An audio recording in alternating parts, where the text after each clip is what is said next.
Hello everyone, welcome to PW only IAS और स्वागत है आपका इस हफ्ते की प्लेसेस इन न्यूज की डिस्कशन में। तो आपको पता है हमें करना क्या है, हमें इस हफ्ते की सारी इंपॉर्टेंट लोकेशंस को एक मैप पे आइडेंटिफाई कर देना है और समझ जाना है कहां पर कौन कौन सी लोकेशंस थी।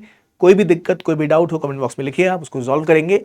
बट समझते हैं इस हफ्ते क्या इंपॉर्टेंट लोकेशंस थी, कहां पे थी। इस हफ्ते हालांकि अफ्रीका की कई सारी कंट्रीज आने वाली हैं, सो उसका रिवीजन भी साथ साथ हो जाएगा। तो पहले देखते हैं एक मल्टीपल चॉइस क्वेश्चन, क्या आप वो आंसर कर पाते हैं या नहीं। कमेंट बॉक्स में उसका आंसर लिखिए, ताकि अगर आप गलत भी करें तो at least you will have an idea कि इसका सही आंसर क्या है। Consider the following statements regarding India Angola trade. भैया अंगोला नाम का देश कहां पर है, इमेजिन करिए। पहली चीज तो तीन स्टेटमेंट्स हैं। Angola is among the major suppliers of crude oil to India. India mainly exports pharmaceuticals and engineering goods to Angola. Diamond constitute the largest share of India's imports from Angola. पहली बात वही, Angola है कहाँ, याद है कुछ या नहीं? अफ्रीका में है, जर्मनी में है, जापान में है, एशिया में है, यूरोप में है, कहां पर है? एंड अब बताइए कौन सा करेक्ट स्टेटमेंट है। 1 and 2, 2 and 3, 1 and 3, 1, 2 and 3। Tell me the correct answer of this. Angola की बात यहां पे कर रहे हैं, गैस करके ही कमेंट बॉक्स में लिखिए। तत्काल हम अगले क्वेश्चन पे आते हैं।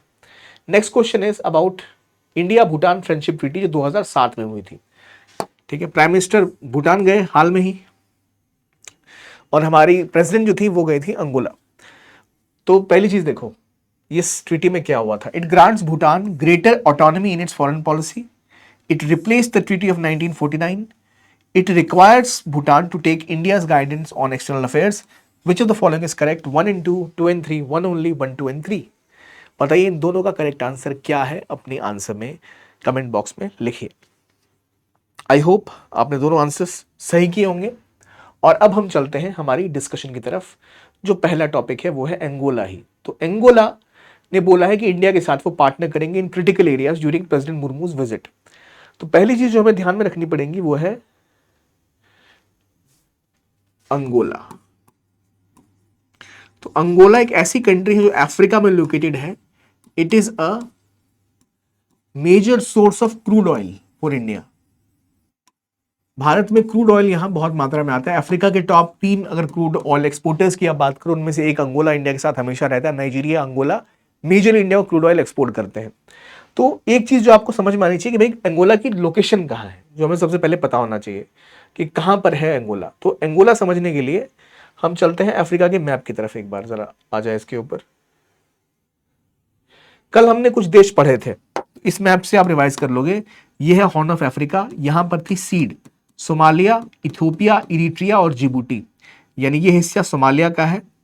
हमने देखा था ये मेडागास्कर, इसके आगे इधर मोजाम्बिक, ऊपर तंजानिया। ठीक है, सबसे नीचे कौन सी कंट्री है? South Africa. उधर हमने देखा था नामीबिया, बोट्सवाना। तो अब इसी रीजन में आपको पहचानना है कि अंगोला कहां पर है। तो अंगोला पहचानना बहुत आसान है। अगर आपने साउथ अफ्रीका को पहचान लिया, लास्ट में आता है साउथ अफ्रीका। ठीक है, इसके ठीक यहां जो कंट्री है इट इज नामीबिया, और नामीबिया के ऊपर जो कंट्री है विच इज अंगोला। ठीक, ये हम देख ही चुके हैं, दिस इज सोमालिया। देन ये क्या है? कीनिया। ठीक, ये क्या है? Tanzania. Then you come to this country which is Mozambique, South Africa, Namibia, Angola. तो Angola is a major crude oil exporter to India. President Droupadi Murmu ji जब वहां गई तो उनके साथ कई एग्रीमेंट साइन हुए, जहां उन्होंने बोला कि और क्षेत्रों में भारत के साथ वो कोलैबोरेट करना चाहते हैं। जिन क्षेत्रों में कोलैबोरेट करना चाहते हैं वहां कुछ एग्रीमेंट्स, कुछ चीजों को डिसीजन हुआ है कि हाँ भाई वो ज्वाइन करना चाहते हैं। फॉर एग्जाम्पल क्या क्या? तो इंडिया के कुछ ग्लोबल इनिशिएटिव हैं, जैसे international solar alliance. International solar alliance इन्होंने कहा वो ज्वाइन करेंगे। प्लस उन्होंने कहा है कि वो ग्लोबल बायोफ्यूल अलायंस, जीबीए, उसको भी ज्वाइन करेंगे।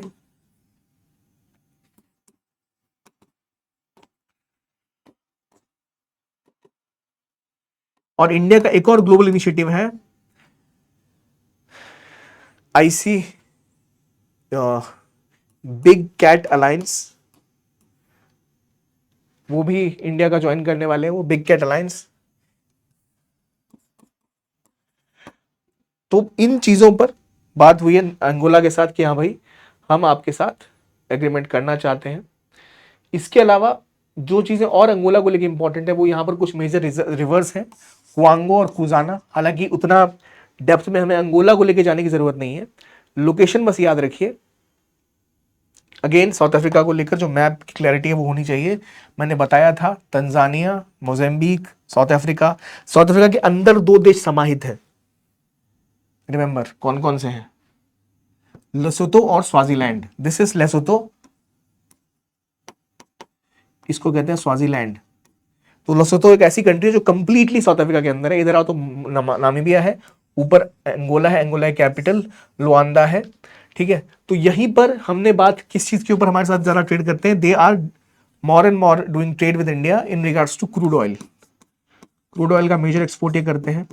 हम इनको क्या बेचते हैं? We sell them majorly pharmaceuticals और इवन इंजीनियरिंग गुड्स, हम काफी सारा इनको एक्सपोर्ट करते हैं। इंडिया असल में अफ्रीका की फार्मेसी भी कहा जाता है। भारत भारी मात्रा में यहां पर दवा इनको मुहैया कराते हैं अलग अलग देशों को। तो India as a major exporter, import क्या करते हैं? वैसे क्रूड ऑयल इंपोर्ट करते हैं। तो ये बात तो हो गई अंगोला की।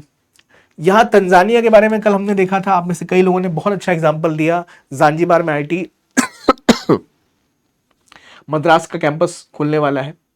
देन अब इसके अलावा यहां पर एक और कंट्री रिसेंट थी, प्राइम मिनिस्टर प्रेसिडेंट जी की विजिट हुई जो न्यूज में थी, विच वॉज बोट्सवाना। ना Botswana is a country which is landlocked, ठीक है। और बोट्सवाना एक ऐसा देश है जहां भर भर के वाइल्ड लाइफ है। खासतौर पे यहां पर एलिफेंट बहुत ज्यादा है। यहाँ इतने ज्यादा एलिफेंट हैं कि उन्होंने कुछ एलिफेंटों को मारना स्टार्ट कर दिया। जर्मनी ने कहा भाई ऐसा क्यों कर रहे हो, इनकी आप क्यों इनको आप इनकी पॉपुलेशन बढ़ने नहीं देना चाहते? तो बोट्सवाना ने कहा था अपने हाथी यहाँ से एक्सपोर्ट कर देंगे, फिर खिलाते रहना उनको खाना। तो बोट्सवाना कुछ हद तक वाइल्ड लाइफ से कुछ परेशान भी रहा, पर वाइल्ड लाइफ कंजर्वेशन पर काम यहां भी स्टार्ट हुआ। बोट्सवाना ने यह कहा है कि इंडिया की प्रेसिडेंट की विजिट के आसपास कि हम यहां पर इंडिया को कुछ प्रोजेक्ट चीता जो इंडिया का है उसमें हम भारत को कुछ चीतास गिफ्ट करेंगे। 8 चीता इंडिया को प्रोवाइड किए गए अंदर प्रोजेक्ट चीता बाय बोट्सवाना। साउथ अफ्रीका के ठीक ऊपर, नामीबिया के साइड में, अंगोला के नीचे, इट इज योर बोट्सवाना। तो बोट्सवाना ने क्या कहा कि भाई हम आपको प्रोजेक्ट करेंगे कुछ चीतास। तो इन्होंने कहा कि हम भारत को कुछ चीता देने का इन्होंने एक जेस्चर किया। तो ये दिखाता है कैसे भारत के साथ संबंध बेहतर हो रहे हैं। यहां जो इंपॉर्टेंट चीज है वो ये है मोकोलोदी नेचर रिजर्व। इसकी बात यहां पर देखी गई। इन्होंने वहां देखा कि प्रेसिडेंट को दिखाया कि भाई हम 8 चीता आपको अगले फेज में प्रोजेक्ट चीता के अंतर्गत देंगे। भारत ने नामीबिया से भी कुछ चीता लिए थे इस कोशिश में कि भारत में चीताओं को दोबारा उनको खड़ा किया जा सके। एशिया में भी केवल एक जगह नेचुरल चीता बचे हैं विच इज ईरान। तो प्रोबेबली ईरान से हमें चीता लेने चाहिए थे, पर ईरान का कहना है कि चीता देंगे तो बदले में तो हम लायन ले लेंगे। लायन दुनिया में एक ही जगह है एशिया में, विच इज इन गिर Gujarat. So that is a problem. तो हमने अफ्रीका से चीता मंगवाए थे जिनमें कुछ की जान भी चली गई थी, but still India is trying very hard to get cheetahs back into the wild. तो बोट्सवाना प्रोजेक्ट चीता के अंदर दिखा रहा है कि वो इंडिया को भी चीतास गिफ्ट करना चाहता है। बोट्सवाना कहां पर है ये आपने देख लिया, लोकेशन क्लियर है आपको I think. Now again in Africa I will show you another image to make it very clear to you कि अफ्रीका को लेकर आप कभी गलती ना करो, लोकेशंस को लेकर कौन सा देश कहां पर है। This is Somalia, Kenya, Tanzania, Mozambique, South Africa, Lesotho, Swaziland, Botswana, Namibia, Angola, Zambia, DRC, ठीक है। ये लोकेशन आपको याद होगी। एक और कंट्री जो न्यूज में है विच इज इथोपिया। मैंने बताया था इथोपिया ने यहां इसको तोड़ने का प्रयास कर रखा है एक पोर्ट का एक्सेस पाने के लिए। Ethiopia again is a landlocked country. तो इथोपिया ने कहा था कि हमको चाहिए समुद्र का रास्ता। तो कहां ढूंढा समुद्र का रास्ता इन्होंने कहा था पोर्ट बेरबरा। पोर्ट बेरबरा जो यहां पर है, इसका एक्सेस इनको मिला क्योंकि इन्होंने सोमाली लैंड और पंट लैंड में जो विद्रोही थे उनको पैसे खिलाए, उनको सपोर्ट दिया, ताकि सोमालिया के अलग अलग हिस्सों पर अलग अलग जो मिलिटेंट्स हैं या जो सेपरेटिस्ट हैं उनका कब्जा हो जाए। और कुछ ऐसा ही हो गया। और सोमालिया आज जैसा हमें मैप पे दिख रहा है, ये पूरा सोमालिया असल में ऐसा रहा नहीं। सोमालिया बढ़ चुका है 3 टुकड़ों में, सोमाली लैंड, पंट लैंड और सोमालिया के बीच में। ऑन पेपर एक ही देश है पर कब्जा अलग अलग गुटों का हो चुका है। जहां से फायदा क्या हुआ इथोपिया को कि उनको पोर्ट बेरबरा का एक्सेस मिल गया। अब इथोपिया मैंने बताया था डेवलप भी कर रहा है, लेकिन इथोपिया में बहुत सारे बवाल भी हैं। जैसे हमने ऊपर देखा था अफार का इलाका, अम्हारा का इलाका इधर देखा था, ठीक है, जहां पर कॉन्फ्लिक्ट्स हैं। तो जो इथोपिया का इलाका अलग अलग जहां कॉन्फ्लिक्ट है, आपको याद है या नहीं है? पिछले हफ्ते हमने डिटेल में डिस्कस किया है। अफार, अम्हारा, दारफूर, ये सारे इलाके हमने डिस्कस किए हैं। याद रखिए मैप पे कहाँ कहाँ लोकेटेड है। Last week we discussed it as well, so I will not repeat it. अगर याद नहीं आ रहा पिछले वीक में जाके देखो या फिर मैप पे चेक करो, आपको याद होना चाहिए, हमने बार बार डिस्कस किया है इसको। So on Ethiopia right now, Ethiopia के साथ क्या मुद्दा न्यूज में आया कि इथोपिया ने बोला है कि भाई हम जो है चाह रहे हैं कि हम अगले लीडर बने या लीड करें किसको, COP 32 को। तो अगली जो COP होने वाली है 32, उसको लीड करके कौन करने वाला है, तो वो इथोपिया उसको होस्ट करेगा और अदीस अबाबा जो कैपिटल है वो उसको होस्ट करने वाली है। तो इसलिए इथोपिया फिर न्यूज में आ गया। तो मैंने सोचा क्यों ना इथोपिया को थोड़ा सा याद कराया जाए। लोकेशन इथोपिया की आपको याद होगी, सीड के अंदर है। This is Somalia, this is Djibouti, Eritrea और Ethiopia. I hope this you will remember. देश आपको सारे याद रहेंगे। फिर मैं रिपीट कर देता हूं, एक एक करके देखो। Somalia, Kenya, Tanzania, Mozambique, South Africa, Lesotho, Swaziland, Namibia, Angola, Botswana. ये कौन सा देश है बताओ जरा? बोट्सवाना है या कोई और है? ये बोट्सवाना है या ये बोट्सवाना है? अभी पढ़ा है मैंने आपको। इन दोनों में से कौन सा बोट्सवाना है? जाम्बिया कौन सा है, बोट्सवाना कौन सा है, DRC कौन सा? बताओ इनमें से कौन सा बोट्सवाना है? साउथ अफ्रीका के ऊपर है बोट्सवाना या इसके और ऊपर यहां है बोट्सवाना? ऐसे ही डाउट में फंसोगे आप। कौन सी कंट्रीज को सराउंड कर रही है, क्वेश्चन आपसे पूछ लिया तो कैसे याद होगा? ऐसे ही याद होगा। तो मैं बात कर रहा था किसकी? इथियोपिया की। तो इथियोपिया की थोड़ी लोकेशन देख लो ताकि आपको याद रहे इथियोपिया का इलाका। तो हमने ये देख लिया था कि इथियोपिया के आसपास कहाँ कहाँ पे क्या क्या कॉन्फ्लिक्ट वाले इलाके हैं। जैसे हमने देखा था अफार का ट्रायंगल था, यहाँ अफार में इशू है, फिर अम्हारा में इशू है, ठीक है, सूडान के साइड इशू है। लेकिन यहाँ पर कुछ इंपॉर्टेंट चीजें में से ग्रेट रिफ्ट है।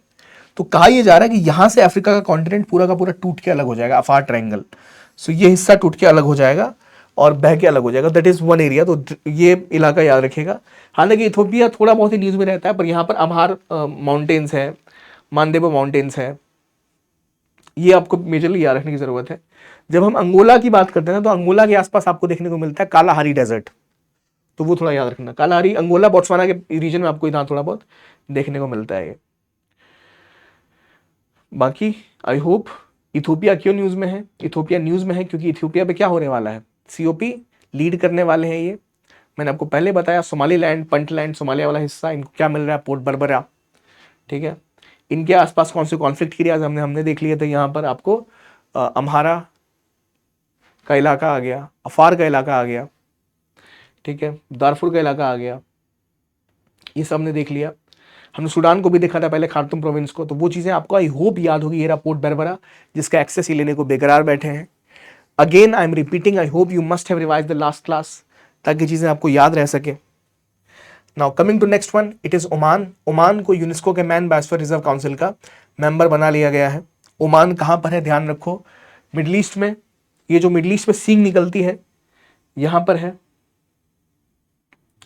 ये इलाका है स्ट्रेट ऑफ हॉर्मुज। इसके नीचे यहां पर है स्ट्रेट ऑफ हॉर्मुज, हॉर्मुज के सामने यहाँ जो मुसानराम पेनिनसुला है और प्लस ये इलाका, दोनों ओमान के अंतर्गत आते हैं। मस्कट इसकी कैपिटल है, काफी लोग इंडिया के यहाँ काम करने जाते हैं, ठीक है। ये है स्ट्रेट ऑफ हॉर्मुज, इधर ईरान है, इधर ओमान है। ये ऊपरी हिस्सा भी ओमान का है, नीचे वाला हिस्सा भी ओमान का है। And this place is called the straight of Hormuz. यहाँ ऊपर ईरान है, ठीक। चलो एक लास्ट टॉपिक आज का देख लेते हैं, भूटान के बारे में। देखो ओमान पर मैं ज़्यादा चर्चा नहीं कर रहा अभी, क्योंकि ओमान रिसेंटली बस न्यूज़ में ये था कि वो उसको होस्ट करने वाले हैं, मैन एंड बायोस्फीयर रिजर्व में ऐड हुए हैं। But Oman in West Asia will try to do separately as a whole video soon enough. But एक बार भूटान को डिस्कस कर लेते हैं। देखो भूटान ज़्यादा रेलेवेंट है। भूटान न्यूज़ में क्यों है? पहली बात, भूटान प्राइम मिनिस्टर मोदी की विजिट थी। भूटान जाकर उन्होंने बोला कि हम जेलेफू के ऊपर विशेष इन्वेस्टमेंट करने वाले हैं। Gelephu is the city of mindfulness, जो बनाया जा रहा है कहां पर? भूटान में। It's the name of city Gelephu, जो आपको दिखेगी मैप पर। Let me show you Gelephu का शहर। This is Gelephu. तो यहां ये अपना छोटा सा एक स्पेशल इकोनॉमिक जोन बनाना चाहता है भूटान, ठीक है। They want to create a special economic zone, या इसको सिटी ऑफ माइंडफुलनेस बनाना चाहते हैं वो, जहां से वो और टूरिस्टों को लेके आ सकें और चीज़ें डेवलप कर सकें। तो वहाँ रेलवे लाइन बनाने के लिए हमने बोला था कि हम कोकराझार टू जलेफू एक रेलवे लिंक बनाएंगे। कोकराझार इज इन आसाम, जो जलेफू तक जाएगा, तो उससे वहाँ पे रेल कनेक्टिविटी बनेगी।